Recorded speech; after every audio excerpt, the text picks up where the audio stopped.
Wow.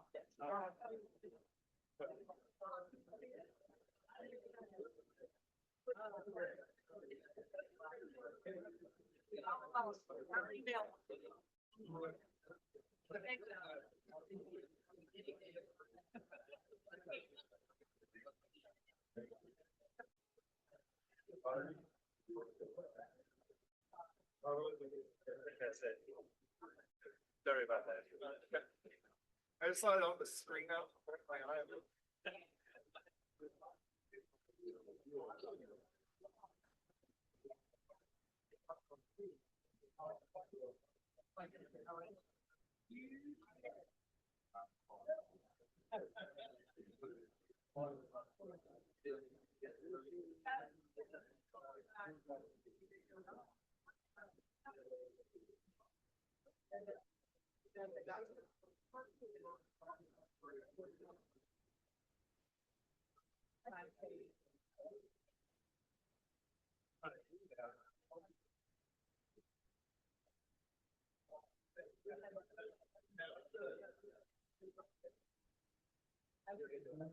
Sorry about the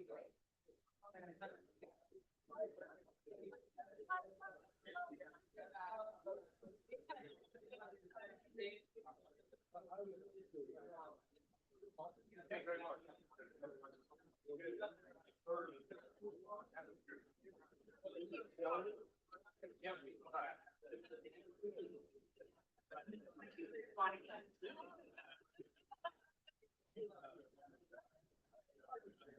I know, my dad's like. My favorite daughter. But my favorite dad. He's like, oh. Like, that's exactly like you.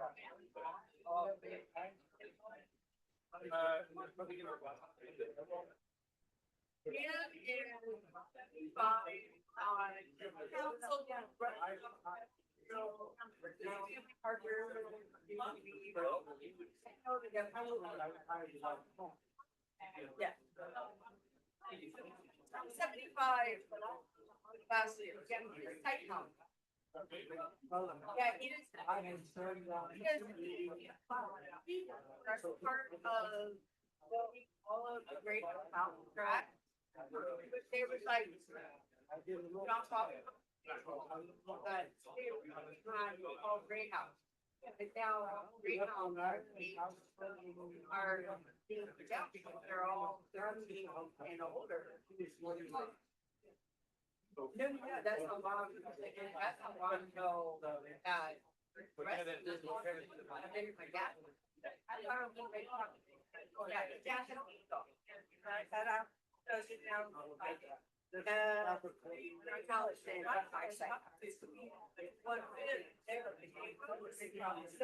Very big. And he was like.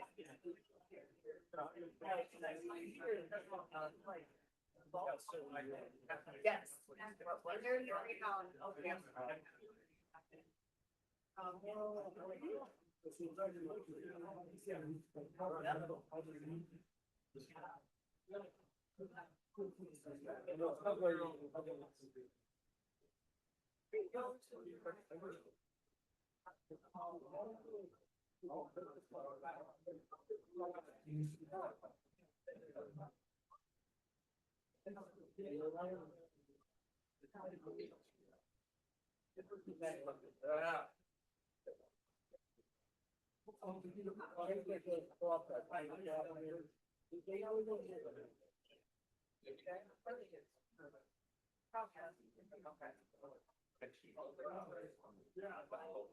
Yeah, I thought my dog was big.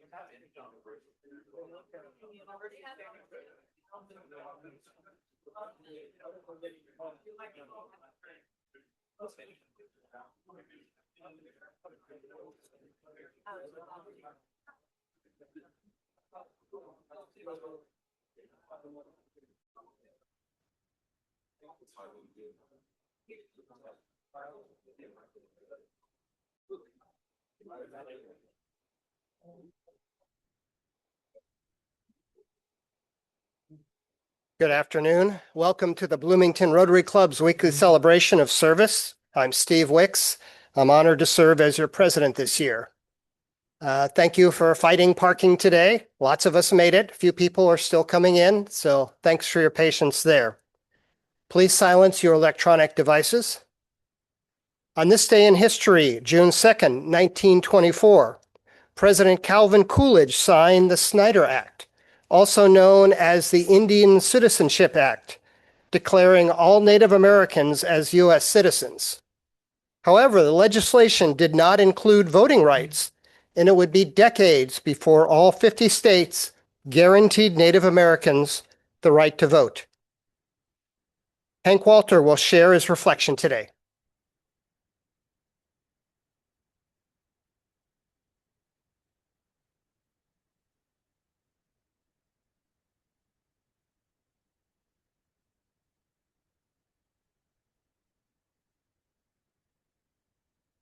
Is there a clicker?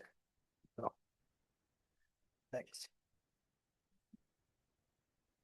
So every once in a while, the last 2 or 3 years, I've had the opportunity to stand up and talk a little bit about the art in the Union, which I know some of you are very fond of. And we have a new piece coming, which I have very little to do with. It's actually Dr. Bill Yarbers, who some of you may know, who has spearheaded this initiative. You can see Bill is a very well-regarded scientist in his field. Not only is he senior director, but he's the founder of the Rural Center for AIDS and STD Prevention at IU. And if you spend much time in the Union or the Starbucks on Indiana Avenue, you will run into Bill Yarber. Yep, very friendly, chatty man. But if you'll allow me to kind of meander to the point here, it really has to do with Ryan White, who many of you are probably, who I'm sure are familiar with, but just to do a brief recap, I had to refresh my memory on some pieces of this. Ryan was born in Indiana, childhood in much of it in Kokomo, but was born with hemophilia and contracted AIDS through a contaminated blood because he was a hemophiliac and had to get transfusions. And as many of you remember, it was a while before science figured out exactly how AIDS was contracted and passed. And so people often thought that maybe it could be contracted through the air, for instance. They just didn't know, and because it seemed like, and then you would throw into the fact that a number of the people who got it early on were gay, and so you had some homophobia going in there as well as drug users, and so there was a lot of what I might call victim blaming going on. At the time, Ryan was banned from school in Kokomo and, in fact, harassed to the level where, in fact, there were gunshots fired through his family home, just trying to discourage them from being even around. But they moved to Cicero, Indiana, where both the principal of the school and the student council president became a good friend of his. Really did a good job before he got to school educating everyone about that, and he was welcomed there.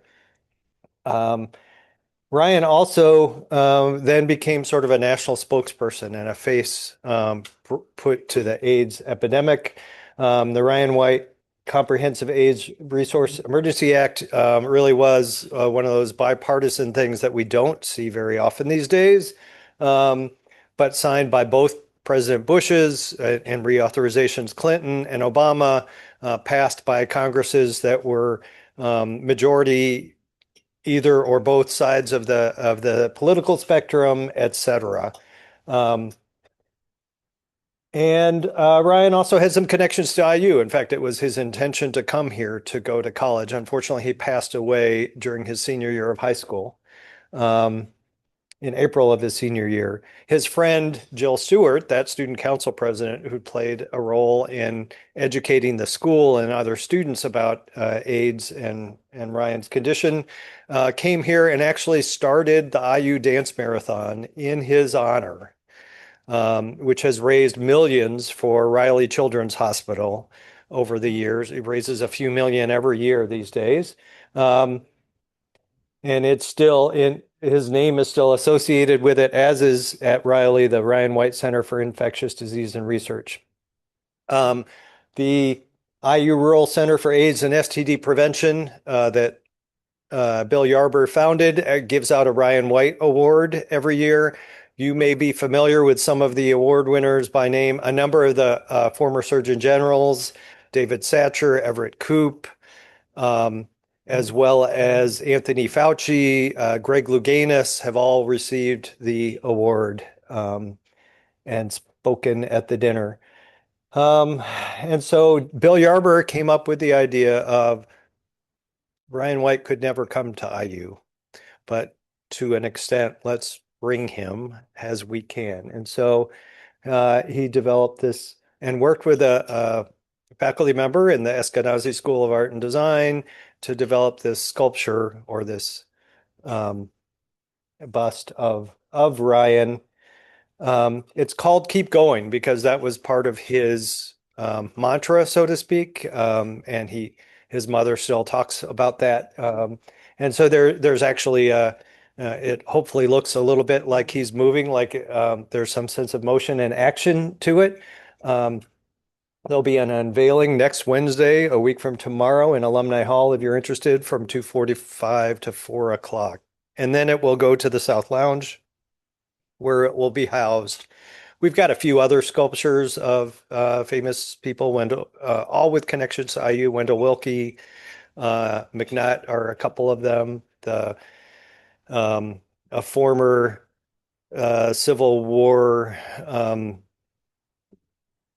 Confederate prison camp commandant who went on to be the first president of some little school up in West Lafayette, some things like that. So one of the interesting things, and you can see, I think on that in the photo, one of the interesting things about the sculpture will be not only is it kind of hang off one end to create hopefully that sense of motion and activity, but the sculptor wanted to also think about how could we make it interactive.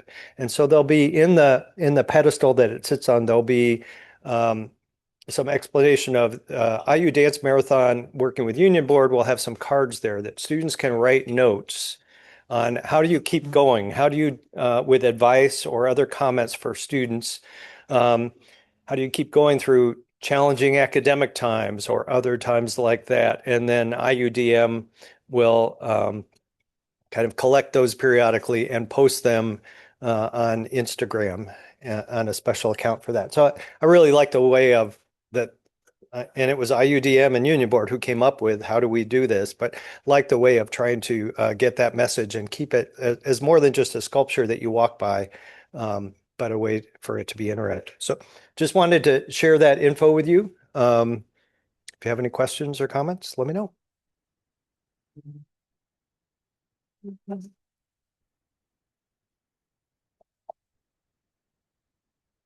Thank you, Hank. You said the unveiling was this Wednesday. Is that correct? Yep. A week from tomorrow. Okay, excellent. Mark A. Winston will share or will introduce our guests today.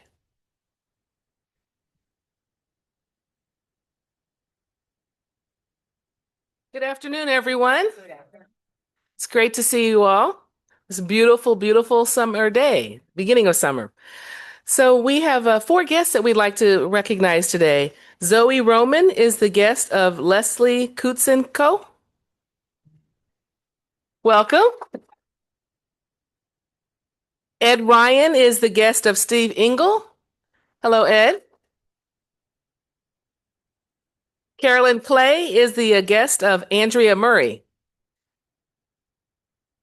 Hello, Carolyn. And last but not least, Connie Griffith is the guest of Hank Walter. Welcome. Thank you so much for joining us. Thank you, Dr. Winston. Peggy, do we have any online guests?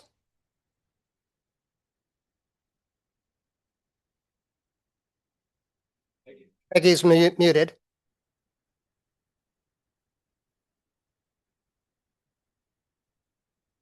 Peggy, do we have any online guests? I don't believe so. Thank you.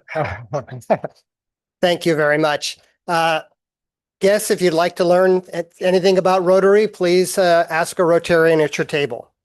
Number of birthdays to celebrate. Jim Bright has a birthday on the 5th of June. Jeff McKim on the 11th of June. Steve Engel, a birthday on the 11th of June. Maria Carrasquillo on the 12th of June.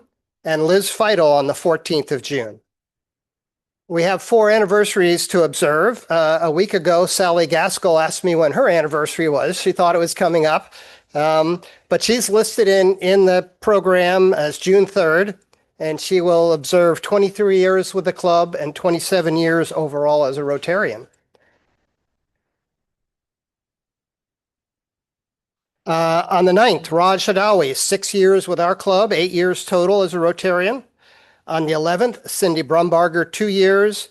And on the 13th, Jim Sims, 7 years.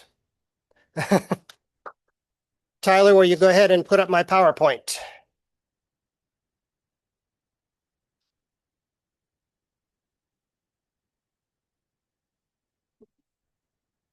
Okay, a number of announcements today. I covered this last week. I'll just touch on it this week. Remember, if you're here at the meeting, make sure you initial that you're here.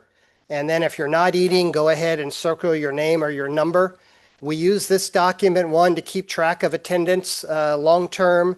It's also what we use. We're on the honor system with IU Dining. So it's what we use to make sure that we pay them what we should pay. A reminder, I put out an email about this a week ago. Total club dues will increase $2 a quarter, effective July 1st. We're still accepting applications for the club executive assistant position. We have a number received already. We hope to begin interviews in the coming week. Still have a few weekly meeting roles to fill during the month of June. The link is in the roundabout each week. And then the sign up for the next quarter will be coming out probably later this week. And then President-elect Tracy, busy lining up committee chairs. You can see some of the chairs she's lined up for next year. I'm sorry, that was a bad joke. However, we do need a roundabout co-chair to work with Marilyn. Person would be responsible for editing the roundabout during some weeks of the year. So if you're interested, talk to Marilyn to get a feel for what the job entails, or talk to Tracy. Celebration of service. So we did another project with Meals on Wheels on Friday, some meal kit preparation. Diana Hoffman organized it again, and Jim Harvey, Sarah Laughlin, and Winston Schindel put together the meal kits. And while I'm on Meals on Wheels, they're looking for lots of volunteers, particularly drivers. I think Diana put out flyers on each table. If you have any questions, Diana's sitting at that table back there, and she can answer them. Okay, now we'll touch upon next week. So next week is one of the weeks when the union is booked with other groups. So we find another place for our meeting. And we will be meeting at the Neil Marshall Black Culture Center on 275 North Eagleson Avenue. 11:45, we'll serve lunch. Program begins at noon. There will not be a Zoom next week. And then we'll have a shortened program, and then we'll have a tour at 12:30, and we'll be done at 1. There'll be quite a bit of walking throughout. We'll go throughout the building, but there will be no stairs. We'll use the elevator to get up and down. So if you're limited mobility, ask me questions, but I think you'll be able to join us. Parking, it's always a popular subject. So there's a really nice parking area on the northeast side of the Neil Marshall building at Eagleson and 7th. and you go in and you go past the theater entrance and there's a smaller elevator and you go down one floor to the Grand Hall. You should be able to park for free at the IMU lot. However, next week is mini university, so it might be crowded. If you do that, walk past the south side of the auditorium, enter Neil Marshall at the southwest door. You go down one floor to the Grand Hall. You can pay for parking at the IU East Garage. On the upper deck, there's a designated area. It's Cross Eagleson from the Delta Gamma House. So you would walk and enter Neil Marshall via the southeast door. And for those of you who like to live dangerously, if you can get past the guard shack getting up towards Showalter, you can possibly park along the south side of the auditorium. Your car may not be there at the end of the gathering, but if you want to live dangerously, that's the way to go. Here is a very crude map. You can see my scribbled NM, but it's probably a 5-minute walk from here. And the Grand Hall is on the south side of the building. And if you like a satellite view, here is the same with a satellite view. Down on the bottom right, you can see the the East Garage, not Henderson, where parking, I think it's $3 an hour. Are there any questions about next week's meeting? I'll go ahead and take them there. If you have a question, put up your hand, or if you have a question online, let Peggy know. I'll try to repeat the question and then answer it as best I can. Tim? Is the meeting about the meeting? The question is the meeting about the Neil Marshall Center? And the answer is yes. Center Director, Dr. Gloria Howell will be our host, and she'll take about 15 minutes to provide us with some background information. And then Dr. Howell and her assistant will give us the tours. Show of hands, how many people think they might be at the meeting next week? Okay. All right, excellent. Any other questions? Okay, moving on. Beacon organizational member, their Solidarity Sleepouts coming up Friday, June 5th to Saturday, June 6th. They'd like you to go and sign up at Sleepout, excuse me. And unfortunately, I can't read it because it's covered, sleepout.info. And it's at the First United Methodist Church Green Space. So please do that if you can. Teachers Warehouse Supply Drive, the sign-up sheet is now out. Remember, that's our biggest volunteer event of the year. This sign-up sheet link should be in the roundabout this week.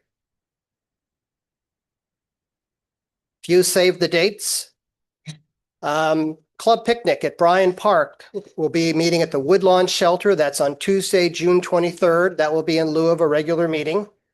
The Chamber Business After Hours is on the 24th, 5:30 to 7:30 at Harris Services. Let's see, the Rotary Book Club, July 8th. Do I have the dates right? Sally and Judy. Yes, okay. A home of Cindy and Dave, 3000 East Winston Street. There's information on the book that's going to be read. Sally Gaskell is sitting over there if you're interested, and then Judy Schroeder can probably help you if you have questions. And then November 6th, the Rotary Toast at Ivy Tech. The Rotary Toast website is selling tables, so if you have any interest in buying a table, go there and go for it. Rotary 7 areas of focus. And we're now in the month of June. June designation is Rotary Fellowships Month. And what binds Rotarians together is a unity of desire, unity of purpose to serve society and to serve mankind, a unity in diversity. And remember, as Rotarians, we believe in service above self. And May, June, Happy Dollars will be donated to the Rotary Foundation to fight polio, undertake service projects around the world. We're running a little bit behind schedule, so we won't do Happy Dollars today. So at this point, Connie, can you come up and introduce our speaker for today?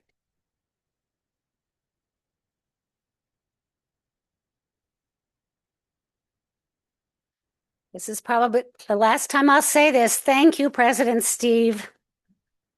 Bill Daniels has degrees in musical theater, theology, and health science. Bill retired in 2019 from a work life spent primarily in horticulture and as an environmental health and safety professional. When he retired, Bill has been focusing on projects that enable networks of amateur and professional plant growers. He hopes they will work together regionally to obtain and propagate native plant seeds. The goal is more ecologically appropriate native plants in all of our landscapes. A master gardener, and that's a big deal. Are there any other master gardeners here? Are you? Yeah, that is super hard to become. A master gardener, Bill is the program leader for Native Seed Communities, a project of the Indiana Native Plant Society, a grower and organizer for MC Iris's Fall Native Plant Sale, and volunteer co-leader for Sycamore Land Trust's Native Plant Conservation Nursery. I met Bill because we sang together in the UU choir, and I must tell you that Bill is also a performer. He sings beautifully. I give you Bill Daniels.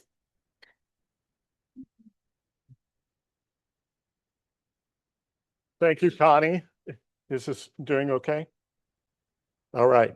Thanks so much, Connie, for that kind introduction. And hi, everyone. This is my second Rotary presentation. The first one was in probably mid-'80s, 1980, that is. And it was at Rotary International. And I was in a musical group and we performed. And I honestly don't remember, which year or whatever. But anyway, it's good to be here. I've got a very different topic. As Connie said, I'm representing a few different organizations, MC Iris, the Indiana Native Plant Society, which specifically is the program Native Seed Communities, which I'm the program leader, and then she already said Master Gardeners. So today, if we could move my slide, please. Or I do that, don't I? There we go. Thank you. First off, are many of you familiar with native plants and the benefits of?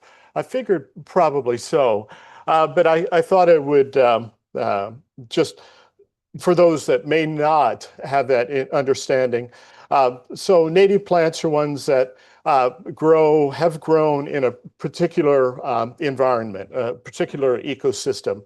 Over time, these plants have evolved and adapted to the soils, to the climate, as well as other native plants and animals. So let me. Some of the benefits of the native plants are really to hit the ecosystem services. One of the main ones is, at least that I focus on, is food for wildlife.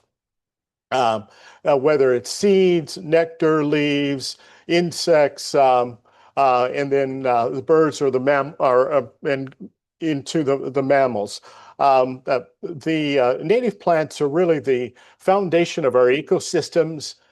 They are the base of all of our food webs. And one thing that a lot of people may not realize is that the majority of our insects are specialists. And when I say a specialist, they can only eat certain plants. So there are host plants that allow them to survive. And if we have a lot of plants from Asia, from Europe, et cetera, in our yards and our parks and everything, well, our insects can't eat those.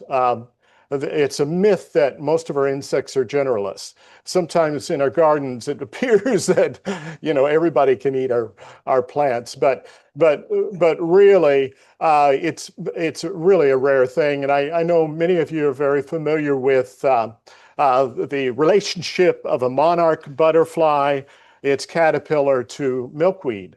And but that's just one of thousands and hundreds of thousands, I would imagine. So anyway, habitat and shelter, pollinator support. Many of our pollinators, too, can only pollinate very specific flowers, genuses of plants. And not only can, as far as the eating part, eating of the leaves and everything, the nectar and the pollen as well can be a challenge. Soil, water health, flood, climate reliance, then again, biodiversity boost, and then carbon storage.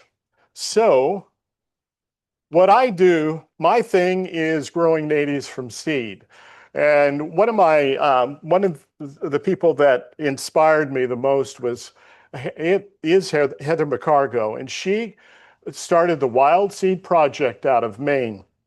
And in one of her presentations, she had the quote that our native plants are losing their place in our world. We need both professionals and amateurs growing our natives from seed. And so anyway, I was already doing a lot of this. I was studying how to propagate our native plants. One of the things about our native plants, unlike our regular garden plants, is that the majority, over 80%, need a cold, moist period for our region. Not surprisingly, they need winter before they can properly germinate. But there are a lot of other needs if we want to have consistent and timely germination, things that we can do. And I've got a lot of tools up here and equipment on my table that I may point to, and Michael may come up with the camera and take some pictures for those of you online. But I probably won't be doing a lot of demo. That's usually a longer presentation. But anyway, so there are two main methods. Container on the left-hand picture there. That's our property in Brown County, where I had lots of plants all over the place. Tried to put them in places deer wouldn't get to. And then there's also the direct seeding of seeds. And this is just a 14.5 ounce bean can that's been burned. And the acorns are put down, and then the can is tapped down into the ground. And have any of you heard of Ray Major? Yes, Amy has. But anyway, Ray Major from Trees from Seed. He's also a local musician, harmonica player, and everything. But anyway, I'll let Ray come sometime to do that presentation. But we've got a lot of stuff going on here from a standpoint of growing natives from seed.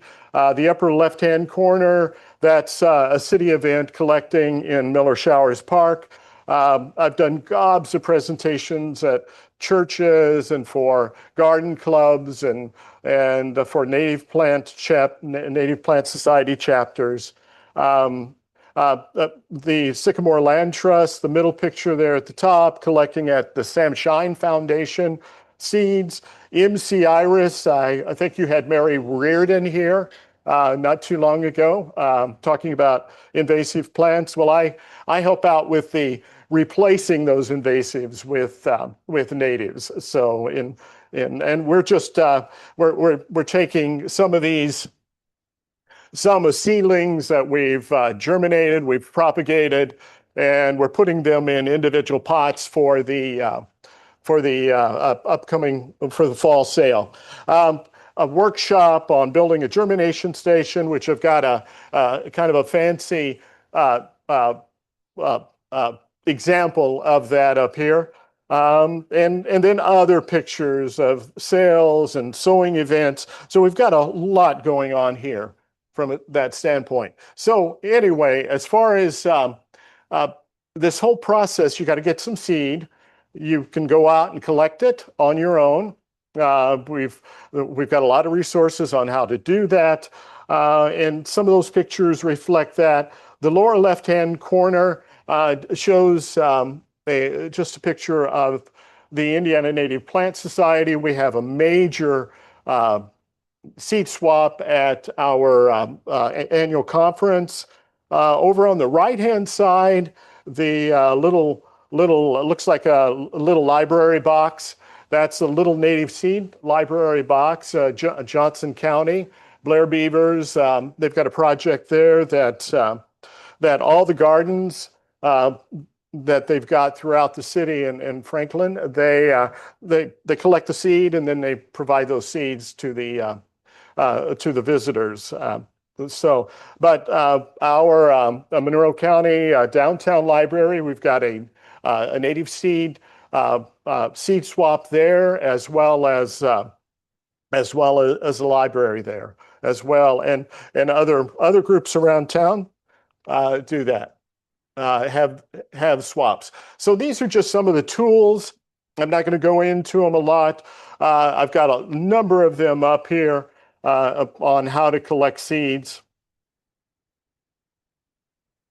Let's see. And when we collect the seeds, unlike the seeds that you buy from Maize or wherever you get them, those are live, pure seed. They've been really cleaned and everything. Well, when we trade seeds, when we collect the seeds, they've got all this other material with them. So we want to get down as close as we can to what the seed is.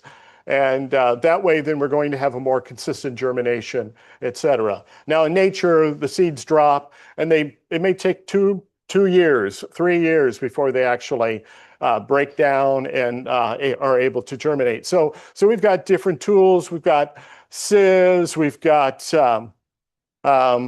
even some of the hard coats, a lot of our legumes.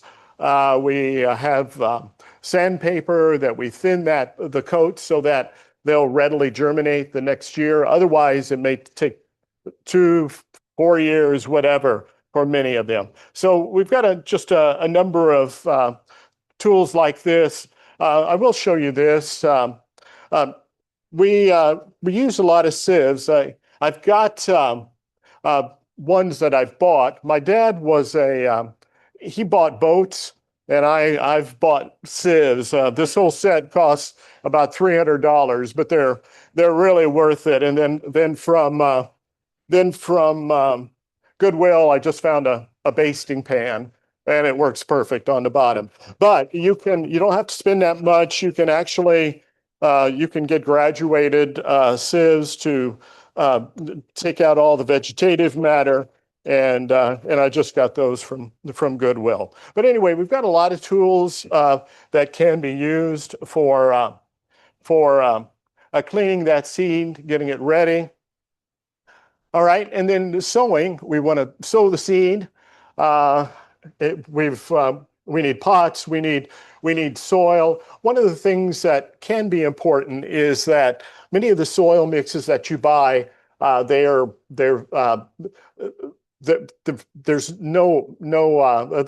not a lot of food to them. They're very sterile, and so one thing that Heather McCargo teaches is it's good to get a good compost-based soil mix when you're doing this. And I have really seen a difference between using it, just a basic soil mix and a compost base.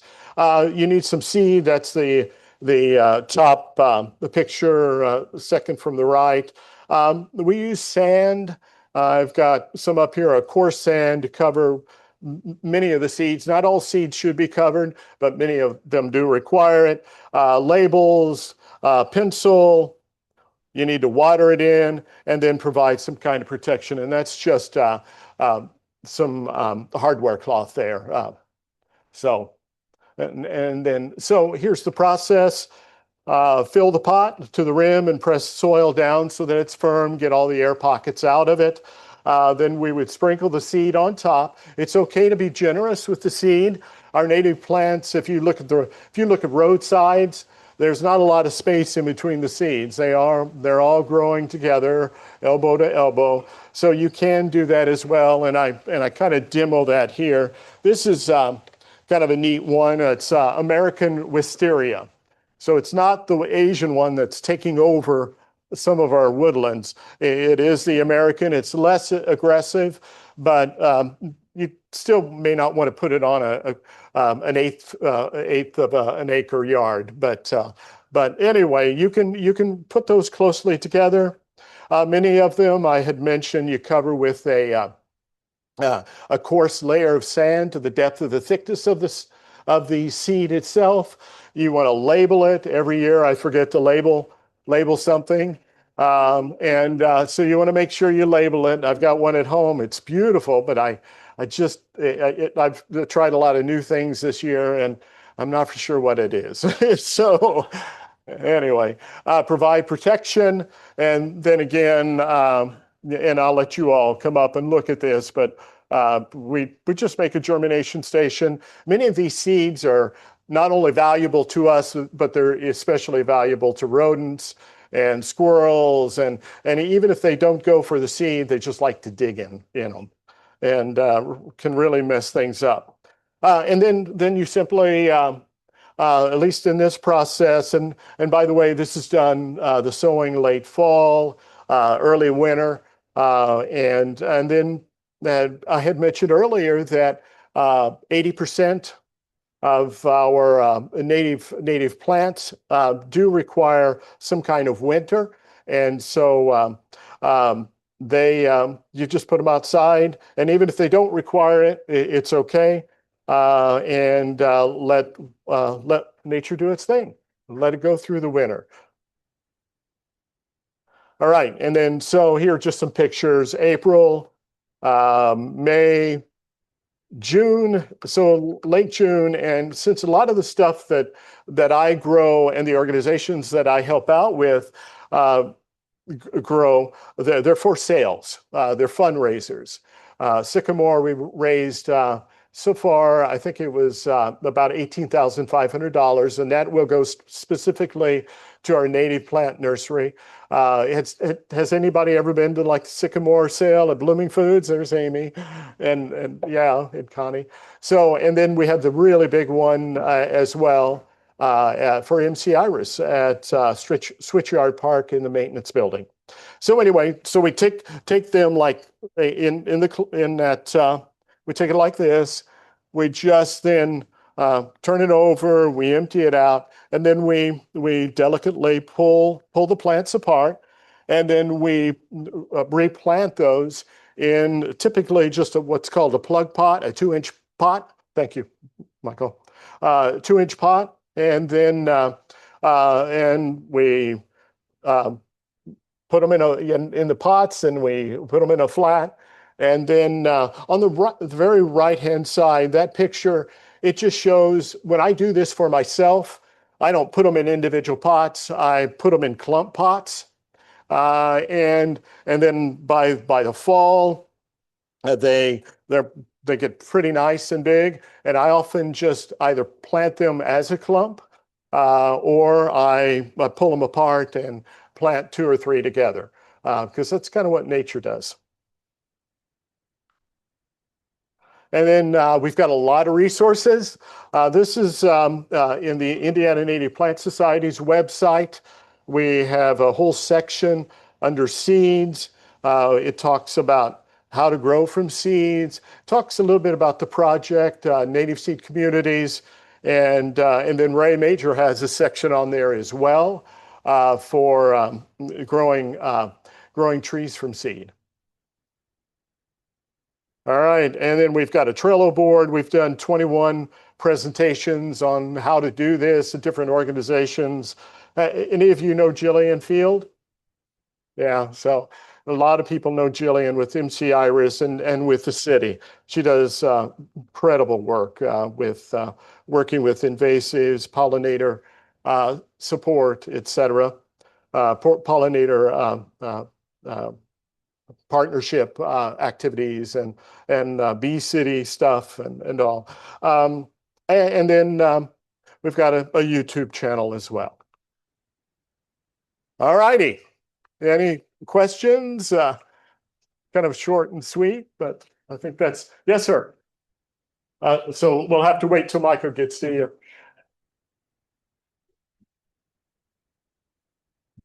Thank you for your presentation. You're welcome. I'm not a very smart botanist, but I'm not sure what seeds you're talking about. You've not mentioned the names of the plants that are endemic to this area. Okay. Well, I just an example. This is the spotted bee balm.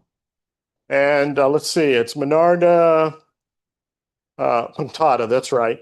And so it is it's one of the mints.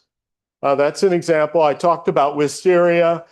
Joe Pye weed is hollow Joe Pye weed is a really common seed.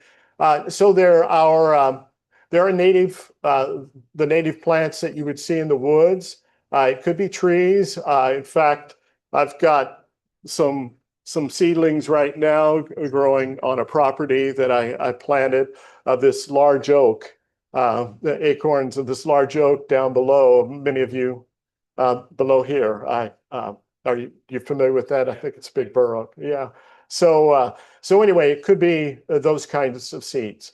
I can name you others, but does that give you an idea? Yes. Okay. Excellent. Yes. The whole can example with the can you elaborate more on that and Yeah, like which yeah. ones you can do it for and which ones you can't? Because that's the first time I've ever heard of it. Yeah. Burying a can. So what that is it's just a little vegetable can, bean can, and you take that, and how Ray does it, he puts it in he starts a fire, maybe illegal, but he starts a fire, and then he burns off the coating on the can, and then so he'll take 3 or 4. I mean, wheel. I've done it too. You take 3 or 4 acorns, and you sow those acorns, and then you take the can, you turn it upside down. Well, first you poke holes in it with a piece of rebar is one of the easiest things, and you poke 3 or 4 holes in it, and then you tap it down over those acorns, and then the squirrels and or chipmunks, etc., they can't get to it. So it protects it. And then when they actually germinate, those seedlings find those holes, and they grow up. And then within the first year, seedlings for an oak are about this big, probably. And then by the time they start really going, the second year, the can disintegrates. Yeah, so it rusts away. So it's a Droste can. The person that kind of invented that is his last name is Droste, and Ray knew him. And but there are other methods to protect, but the acorns are just so valuable to wildlife. And I even our buckeyes or anything. I had a buckeye. I'd sown some buckeyes, and within a couple hours, the buckeyes were gone. In fact, those oaks I was mentioning, I went to the backyard to get some bricks. I was going to put them around the edge of a little cage that I had for it, a wire cage, and I see this chipmunk going down the road, and it had its cheeks full, and it had already gotten my acorns. So it was watching me. Yeah, I swear. Yeah. So anyway, they're high value. When you were introduced, she said that you had studied theology. You also are a member of the UU choir. So I'm going to be bold to ask this question. And look around this audience, I see several people that have studied theology. And I know my seminary in Princeton, New Jersey, has a farminary now. And the students are just love to go out there and work with plants and learn about it. What is your theology of the earth from these studies and your experiments? Okay. Well, I honestly, I've not really delved into that a whole lot. I am sorry. I've been more practical.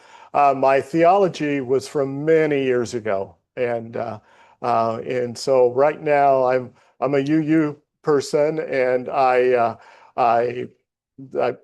kind of free spiriting, when it comes that way, but sorry, I don't know. Maybe you have some thoughts. Would you like to talk about it? Talk about it a bit?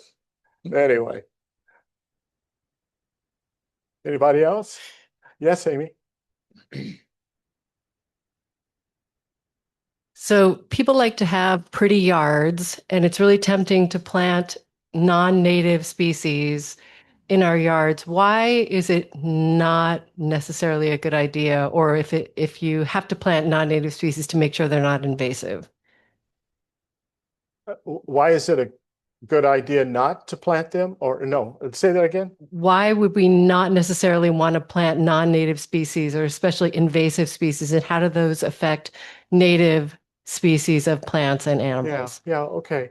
Well, we already talked about the ability of our insects are not able to eat those. So yeah, they're beautiful for us. We like pretty flowers and everything, but they really don't add a lot to the environment. And then invasive, why not invasives too? Okay, and then the invasives, well, I think you can look at many of the open areas, especially like on 69 and 2nd Street out in that area, and the Bradford pear is just taking over those open areas and just filling it in. I know the new Monroe County Monroe County Park out off of 446. It's got a terrible infestation of Bradford pear out there. So anyway, a lot of those aggressives, well, I talked about, hopefully this is what you're getting at, Amy, but wisteria in Brown County, my neighbors had five acres along Salt Creek, and it was completely covered with the Asian wisteria. They just take over and they choke everything else out. Some of them have allelopathic. They've got results where they've got a chemical that actually keeps other plants from growing around them. So anyway, is that okay? Oh, okay. That's great. So you can, we've got a lot of resources on the Indiana Native Plant Society's website. If you're on Facebook, we have the Indiana Native Plant Society has a lot of information there. But our local organization, MC Iris, and you already had Mary Reardon here, on that website, it actually shares the list of state regulated plants. It shares a lot of the other plants as well that are invasive to our area. So thank you. As somebody that grows plants, there's some that are particularly satisfying to do. Are there some that you like, wow, when I get that to grow, I'm really happy? Is there anything like that? Huh. You know what? Well, actually there is. One of the most wanted plants is our the orange milkweed all of a sudden. Butterfly weed, yeah, butterfly milkweed. And for some reason it eludes me time and time again. Some years I'll have a pretty good germination. And then if it germinates, then the aphids get to it or whatever. And a lot of people like that plant. In fact, my mother, for some reason, she always called them chigger weeds. I don't know if it's, we'd stop and dig them up. They've got a very long taproot. I've got a picture of showing the seedling this big, and even then it really goes this deep. And so they're very hard to transplant. And so anyway. So this is more of a comment about the invasive plants. I didn't know this before I kind of got into the environmental realm, but the state regulated list is very short and it takes a lot to get on it. So you will find invasive plants being sold in Indiana that are not on the list. So you want to check the... Yeah, for instance, Bradford pear. Right. Yeah. So you want to actually check other lists that, even things for sale are not necessarily non-invasive. Yeah, that's great. Thank you.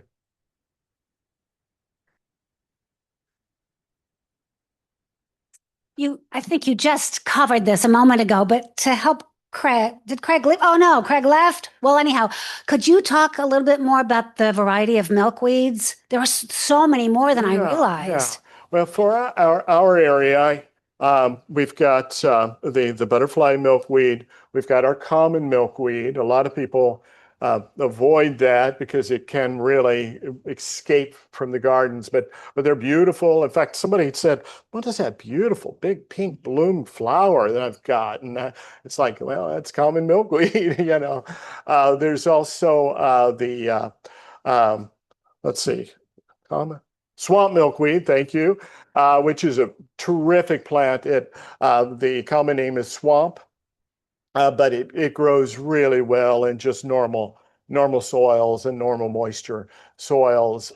Those are the three main ones that are grown here. Any others that people would recommend? Yeah. I think right now blooming is the Exalta. Can't think of the common name. But anyway, it's got 4 leaves, and but anyway, I saw it in the woods just a few days ago. Can't think of the common name of it, but it's not normally grown in our gardens and stuff. Milkweed. Oh, pokeweed is pokeweed is native. Yeah, it's a great one, but a lot of people don't like it. So I've got it growing on my property. Well, I think the berries are kind of messy. It can really pop up in a lot of places. Anybody else? Why not poke milkweed? Well, it is toxic, but you can eat it. Yeah.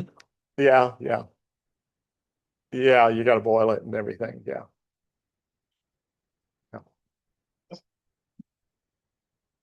So can you tell us some of the best native bushes, plants, or whatever that produce a good return to attract birds? Yeah. Well, a lot of our herbaceous, a lot of our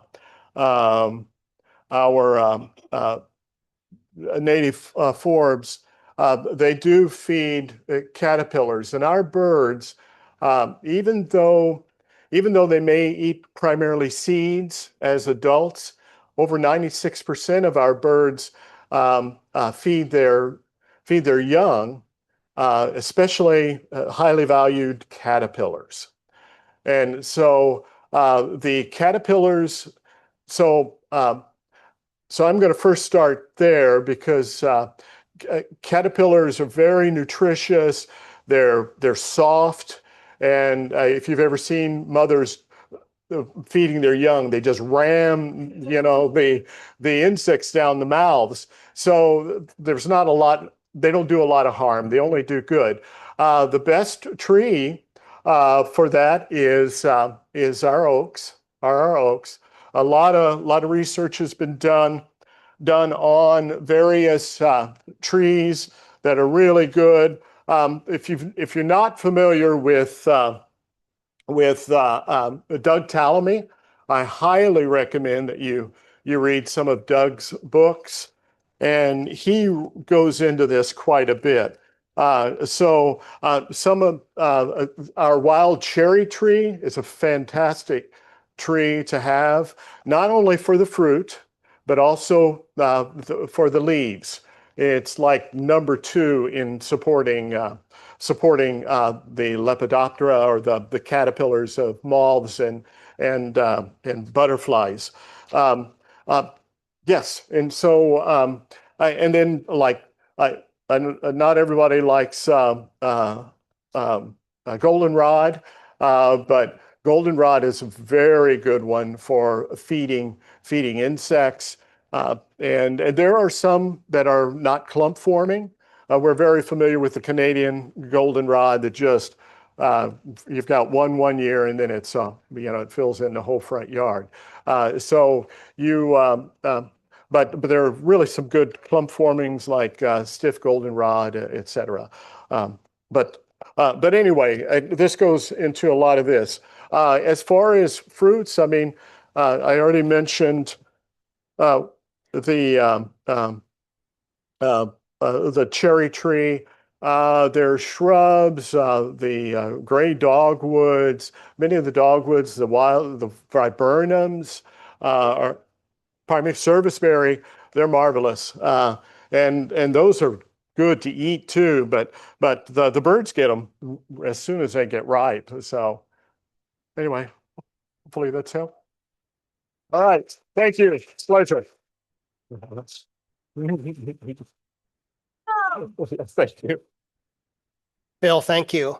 So you appeared before Rotary International in the 80s. Now you're with us in the 20s. That would put you on track to visit again in the 2060s.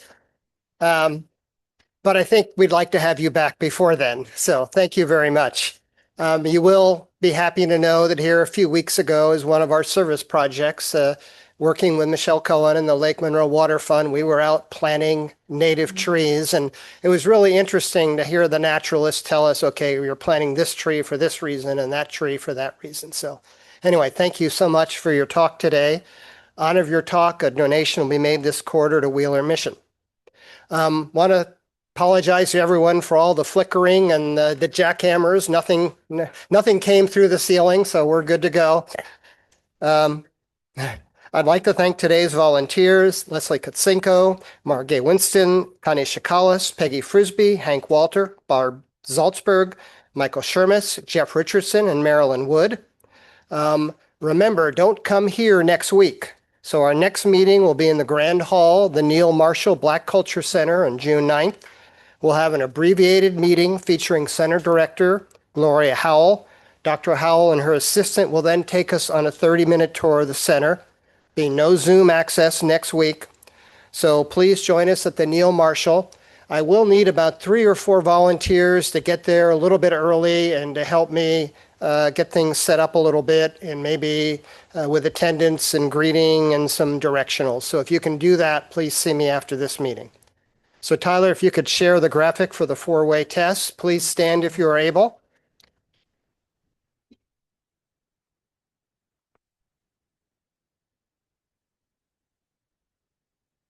Of the things we think, say, or do, first, is it the truth? Second, is it fair to all concerned? Third, will it build goodwill and better friendships? Fourth, will it be beneficial to all concerned? And fifth, is it fun?